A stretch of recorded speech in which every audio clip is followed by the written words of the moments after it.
रांची के डॉक्टर श्यामा प्रसाद मुखर्जी विश्वविद्यालय में फीस वृद्धि को लेकर छात्रों का गुस्सा खुलकर सामने आ गया है। कई विभागों में सालाना फीस लगभग 2 गुनी कर दी गई है, जिससे खासकर ग्रामीण और आर्थिक रूप से कमजोर छात्रों को सामने बड़ी मुश्किल खड़ी हो गई है। छात्रों का आरोप है कि विश्वविद्यालय में बुनियादी सुविधाओं की कमी है, क्लासरूम, लैब और यहाँ तक कि पीने के पानी की भी दिक्कत है। इसके बावजूद फीस बढ़ाना पूरी तरह अनुचित है। छात्र संगठनों ने प्रेस कॉन्फ्रेंस कर फीस वृद्धि वापस लेने की मांग की है। उनका कहना है कि कुलपति से बातचीत के बावजूद अब कोई राहत नहीं मिली तो अब आंदोलन तेज किया जाएगा। छात्रों ने साफ चेतावनी दी है कि अगर फैसला वापस नहीं हुआ तो विरोध क्लासरूम से निकलकर सड़कों तक पहुंचेगा। आंदोलन किया है, फिर से कल से हम लोग विश्वविद्यालय को बंद करेंगे।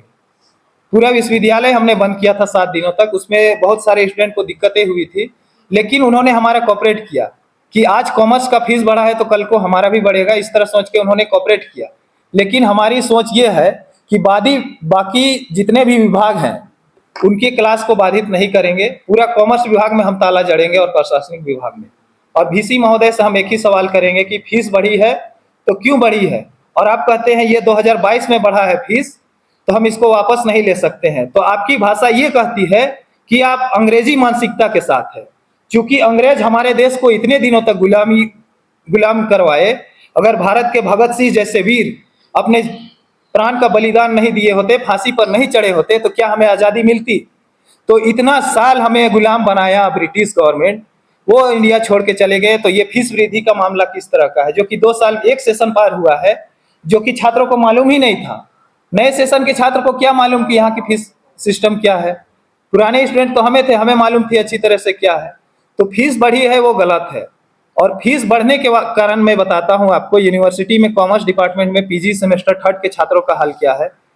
लगभग 40 से 45 स्टूडेंट फीस भुगतान नहीं कर पाए हैं और उनका रिजल्ट मात्र 10 दिनों में निकाल दिया जाता है। ये व्यवस्था देखिए, फीस वसूल करने के लिए मात्र 10 दिनों में रिजल्ट निकालते हैं। रिजल्ट निकालना अच्छी बात है, लेकिन हमेशा आप 10 दिनों के बाद निकालिए, एग्जाम के 10 दिनों के बाद रिजल्ट निकालिए। तो फीस वसूल करने के लिए आप 10 दिनों में रिजल्ट निकाले और जो छात्र भुगतान नहीं कर पाए उनका रिजल्ट रोक देते हैं। ये किस तरह की व्यवस्था है? मतलब अगर ये सोच रही है कि हम क्लासरूम तक ही इस आंदोलन को सीमित रखेंगे तो वो सरासर गलत है। क्योंकि क्लासरूम से सड़क तक हम जाने काम करेंगे। सड़क में काम नहीं बना तो हम पूरे राज्य भर में जाने काम करेंगे, और पूरे राज्य भर में अगर काम नहीं बनता तो पूरे देश भर में ये आंदोलन चलेगा। जी जरूर बना है। अभी देखिए कि सबसे पहले अभी इस प्रेस कॉन्फ्रेंस के बाद हम डेट अभी फिक्स करेंगे कि कब हमें आंदोलन करना है और कब हमें बंदी करना है। अगर उसके बावजूद वीसी महोदय हमारी बातों पर अमल नहीं करते, हमारी मांगों पर प्रकाश नहीं डालते हैं, तो उसके बाद हम बहुत बड़ा आंदोलन करने के लिए तैयार हैं। जी फीस पहले 2021 से 24 के सेशन में मैं खुद पढ़ा हूँ यहाँ से।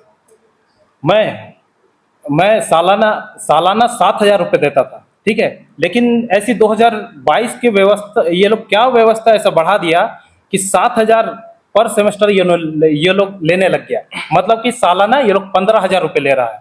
ना यहाँ का सुविधा ढंग का है, इतनी कड़कड़ाती गर्मी में बच्चे बिना पंखा का वहाँ पढ़ रहा है। और पानी वाटर कूलर का जाके देखिए, नाली के माफिक गंदा है। किस चीज़ का ये लोग फीस लेता है? ये लोग जब हम लोग बात करते हैं कि फीस, हम लोग दिखाइए, हिसाब दिखाइए, कहाँ है हिसाब?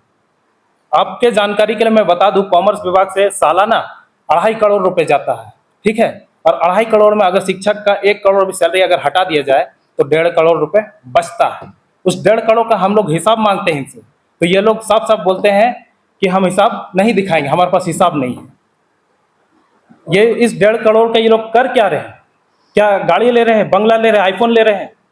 सरकार इतनी सारी सुविधा देती है, फिर भी ये लोग गरीब छात्र के खून पसीने से कमाए हुए पैसों को अपने निजीकरण में इस्तेमाल करती है। क्या ये मामला सिर्फ जेपी भारत लाइव, भारत की बात जेपी के साथ। वीडियो को लाइक करें, शेयर करें और चैनल को सब्सक्राइब करें।